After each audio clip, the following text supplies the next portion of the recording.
দেশের প্রধান সমুদ্রবন্দর চট্টগ্রাম এখন থমকে দাঁড়িয়েছে।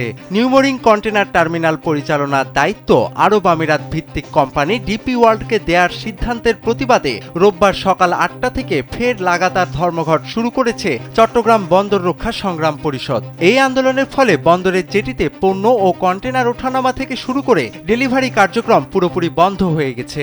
শ্রমিকদের দাবি, জাতীয় সম্পদ রক্ষায় বিদেশি কোম্পানির হাতে এই টার্মিনাল তুলে দেওয়ার সিদ্ধান্ত দ্রুত বাতিল করতে হবে।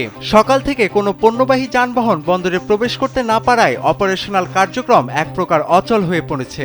এর আগে বৃহস্পতিবার নৌ পরিবহন উপদেষ্টার সাথে বৈঠকের পর 2 দিনের জন্য বিরতি দিলেও দাবি পূরণ না হওয়ায় আবারও রাজপথে নেমেছে শ্রমিকরা। জীবন অবাক না করলে কে করবে? 28% মিল্ক ফ্যাটের অবাক করার সাথে ফ্রেশ মিল্ক পাউডার। জীবন অবাক করুক প্রতিদিন। তাদের 4 দফা দাবির মধ্যে রয়েছে ডিপি ওয়ার্ল্ডের সাথে চুক্তি বাতিল, বর্তমান বন্দর চেয়ারম্যানের অপসারণ এবং আন্দোলনরত শ্রমিকদের বিরুদ্ধে নেওয়া সব শাস্তিমূলক ব্যবস্থা প্রত্যাহার। দাবি আদায় না হওয়া পর্যন্ত এই লড়াই চালিয়ে যাওয়ার ঘোষণা দিয়েছেন তারা।